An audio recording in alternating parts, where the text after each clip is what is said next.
वक्फ कानून को लेकर भड़की हिंसा के बाद केंद्र सरकार एक्शन में। मुर्शिदाबाद में तैनात हुई 5 अतिरिक्त बीएसएफ कंपनियां। पश्चिम बंगाल के मुर्शिदाबाद जिले में वक्फ कानून को लेकर हुए उग्र प्रदर्शनों ने हिंसक रूप ले लिया है। हालात को काबू में लाने के लिए केंद्र सरकार ने बड़ा कदम उठाया है। बीएसएफ की 5 अतिरिक्त कंपनियां अब मुर्शिदाबाद में तैनात कर दी गई है, ताकि स्थानीय पुलिस की कार्रवाई में सहयोग दिया जा सके। इससे पहले कलकत्ता हाई कोर्ट ने हिंसा पर सख्त रुख अपनाते हुए राज्य सरकार को स्पष्ट निर्देश दिए कि कानून व्यवस्था बनाए रखना उनकी संवैधानिक जिम्मेदारी है। कोर्ट ने हिंसा प्रभावित क्षेत्रों में सीआरपीएफ और कैफ जैसी केंद्रीय बलों की तैनाती पर विचार करने को कहा। हिंसक प्रदर्शनों के दौरान अब तक 3 लोगों की मौत हो चुकी है। इनमें शमशेरगंज इलाके में पिता पुत्र की निर्मम हत्या शामिल है। बताया जा रहा है कि प्रदर्शनकारियों ने लूटपाट के इरादे से उनके घर पर हमला किया और बेरहमी से पीट कर उनकी जान ले ली।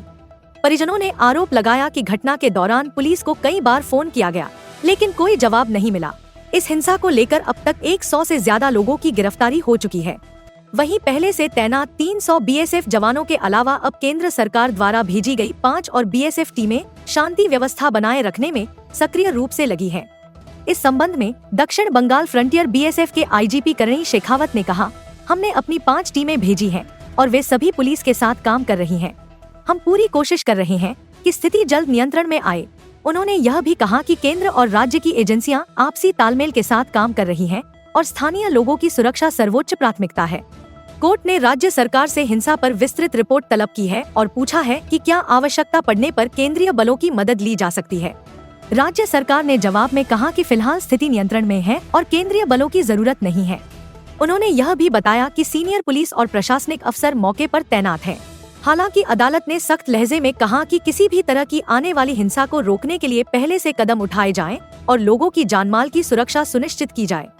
मुर्शिदाबाद में वक्फ कानून को लेकर उपजा यह तनाव अब एक गंभीर कानून व्यवस्था संकट बनता जा रहा है। जबकि राज्य सरकार स्थिति नियंत्रण में होने की बात कह रही है, केंद्र सरकार ने सतर्कता के तौर पर सुरक्षा बलों को तैनात कर दिया है।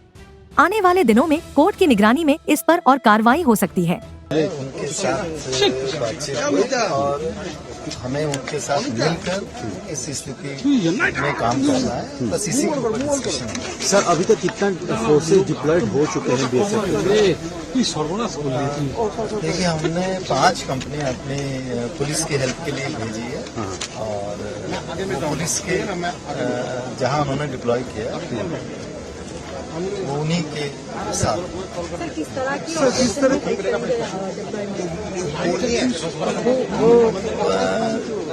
जो सिचुएशन है उसको कंट्रोल करने के लिए हेल्प करेंगे और पुलिस के साथ हेल्प करेंगे। हम इंडिपेंडेंटली कुछ नहीं कर रहे, पुलिस की हेल्प के लिए आए हैं। तो जैसा पुलिस चाहेगी हमसे उसी तरीके से। क्या सिचुएशन है? कल से आपका 300 से भी ज्यादा जवान यहाँ पे तैनात था, आपके क्या फीडबैक है आपके ऑफिसर्स की तरफ से?